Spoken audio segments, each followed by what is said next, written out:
Bismillahirrahmanirrahim. Assalamualaikum warahmatullahi wabarakatuh. Selamat siang, Om Swastiastu. Bapak Ibu yang saya hormati, kegiatan kita kali ini, kita Museum Hutan Tular adalah sebetulnya kegiatan rutin tahunan, tetapi fokusnya berbeda-beda. Kali ini kita akan mencoba untuk menelaah, mencermati dan mencoba mengupas isi tentang salah satu dari koleksi Museum Hutan Tular, yaitu koleksi numismatika, khususnya adalah uang kepeng. Uang kepeng kita, uang kepeng museum itu sudah ditemukan oleh museum itu sejak tahun 73 dari berbagai tempat dan berbagai cara. Kita ini punya partnership di bidang pemeliharaan kebudayaan, dulu namanya penilik kebudayaan. Di seluruh Jawa Timur ini ada kira-kira 600 orang yang berprofesi sebagai penilik, dan mereka adalah orang-orang yang memberikan informasi kepada kita museum tentang apa-apa yang ada atau apa-apa yang ditemukan di daerah atau kecamatannya masing-masing. Nah, perolehan yang uang kepeng yang masuk ke museum ini adalah satu hal yang barangkali ada yang biasa, tetapi juga ada yang luar biasa. Salah satunya adalah tanda kutip tangkapan dari mereka-mereka yang menemukan dan tidak melaporkan, atau hal-hal yang berkaitan dengan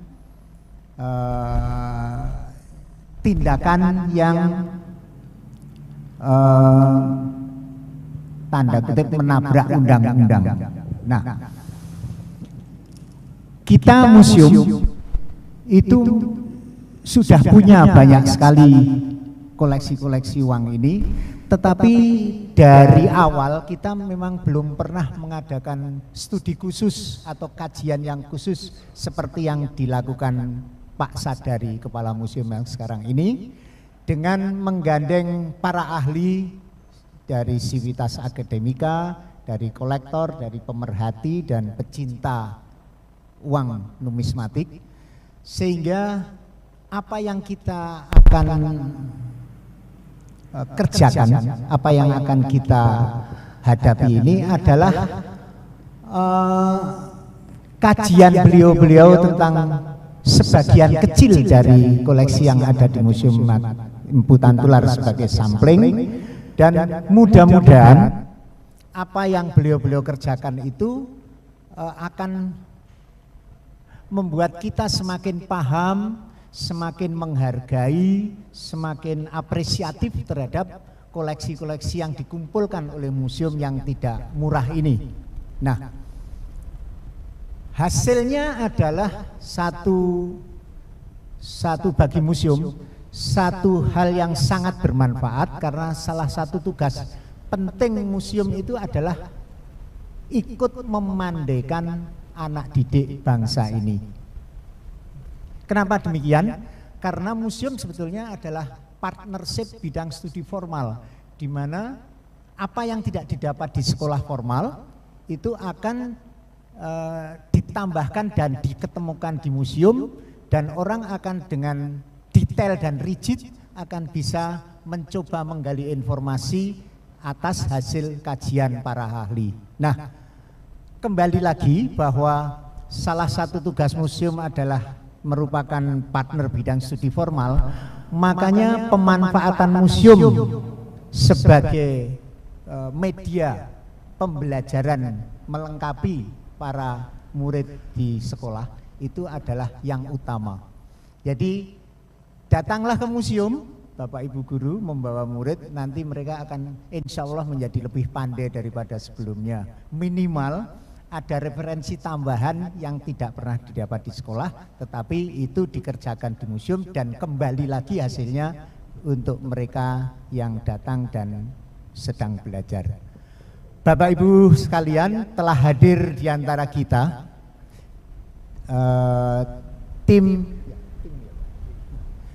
kajian numismatika yang ada di museum.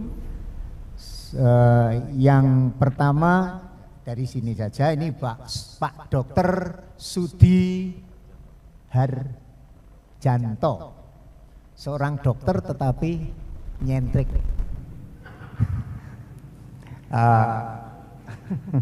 Rambutnya dikucir, lebih seniman daripada seniman, tapi asik.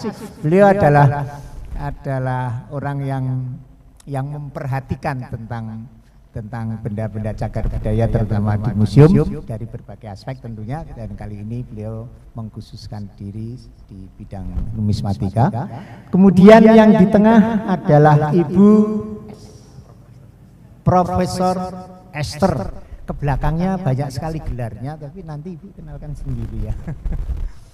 Beliau adalah pengajar di Universitas Petra, salah satunya mestinya, dan beliau adalah orang yang sangat memperhatikan akan hal ehwal tentang numismatika, sehingga nanti beliau akan menyampaikan hasil kajiannya. Dan yang di ujung adalah Bapak Dr. Andes Puji, Pak Puji. Beliau juga merupakan salah satu anggota tim kajian ini. Dan dari beliau-beliau kita harapkan peningkatan apresiasi kita terhadap uang kepeng, terhadap numismatika itu akan meningkat lebih, karena bagaimanapun juga uang itu sebetulnya nggak penting, tapi nomor satu.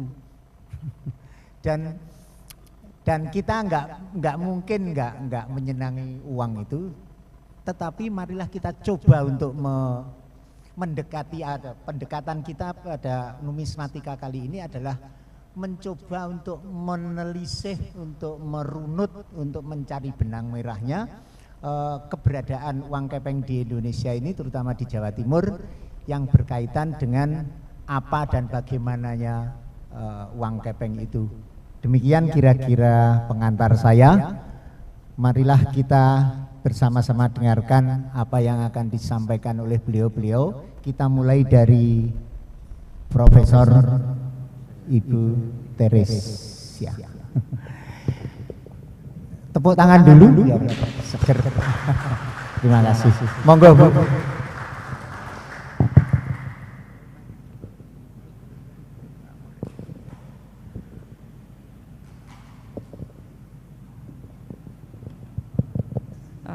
Selamat pagi semuanya.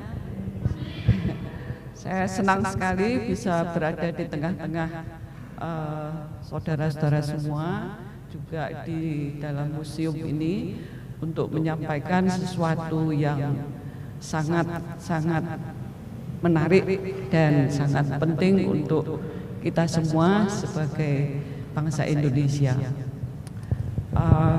Saya berterima kasih kepada pihak museum yang sudah memperkenankan kami bertiga untuk mengkaji koleksi uang kepeng Cina ini.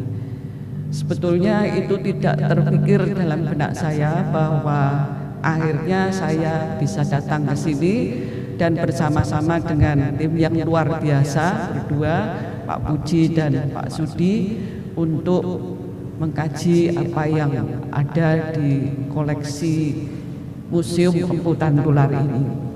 Ini mengingatkan saya pada satu pepatah sebetulnya yang dalam bahasa Inggris itu dikatakan bahwa dalam bahasa Inggrisnya, we learn from history that people don't learn history. Ya, kira-kira maksudnya yaitu bahwa kita itu belajar dari sejarah, yang menunjukkan bahwa kebanyakan dari kita manusia itu sebetulnya tidak pernah belajar sejarah. Mungkin yang dimaksud oleh penulis ini adalah bahwa sejarah itu sering dilupakan, sering dilalaikan oleh banyak orang. Sejarah itu masa lalu. Kita tidak perlu menghiraukan apa yang sudah lewat. Tetapi banyak hal yang sudah lewat itu sesungguhnya menjadi guru yang baik untuk yang sekarang.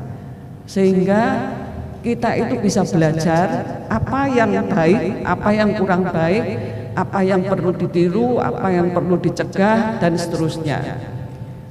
Jadi kalau kita berada di sini, kita harapkan pada Bapak Ibu dan saudara-saudara semua akan menjadi pembelajar-pembelajar yang baik tentang sejarah masa lalu, supaya apa yang baik bisa dilanjutkan dengan lebih baik, dan yang jelek mencoba untuk menghindari dari terjadi lagi di kemudian hari.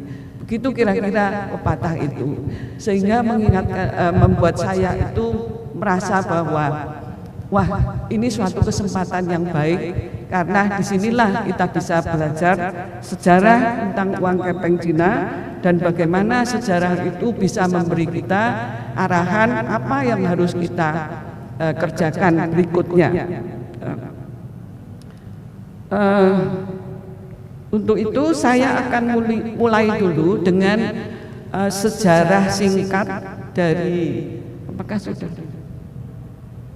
Mohon maaf karena saya tidak punya ini, sehingga untuk melihat ke situ saya berdiri saja ya.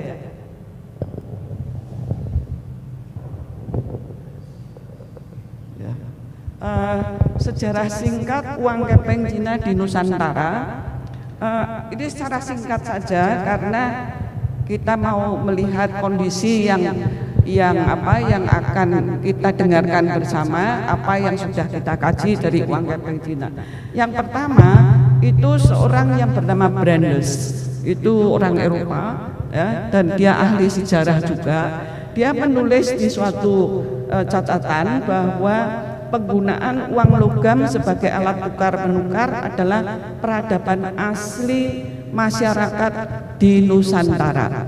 Dia tulis pada kira-kira mengatakan bahwa pada saat itu, yaitu abad ke-9, itu sudah ditemukan oleh ahli-ahli sejarah ini bahwa orang-orang di Nusantara, yaitu yang sekarang Indonesia ini, itu sudah mengenal semacam yang disebut dengan mata uang yang dipakai untuk jual beli sehari-hari, itu sejak sebelum awal abad 9. Tapi mungkin catatannya yang paling bisa dirunut itu pada abad 9. Dan oleh Brandes itu dikatakan bahwa ternyata orang di abad itu sudah mengenal semacam sistem untuk melakukan sesuatu jual beli dengan menggunakan mata uang logam. Dia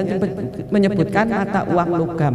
Jadi kalau memang benar apa yang dikatakan oleh Brandes, maka kita itu bisa membayangkan bahwa orang pada abad ke-9 itu sudah mengerti bagaimana kita harus berjual beli menggunakan sesuatu alat, yaitu mata uang logam tadi itu, untuk melakukan transaksi. Jadi itu sejak akhir abad ke-9 ditengarai sudah ada. Pada pertengahan abad ke-14 uang kepeng diadopsi sebagai mata uang resmi dalam wilayah kerajaan Majapahit. Nah, ini sebetulnya yang paling banyak tulisan-tulisan yang menunjukkan bahwa uang kepeng itu sangat-sangat dibutuhkan oleh masyarakat dan digunakan oleh masyarakat hampir tiap hari untuk kehidupan mereka sehari-hari.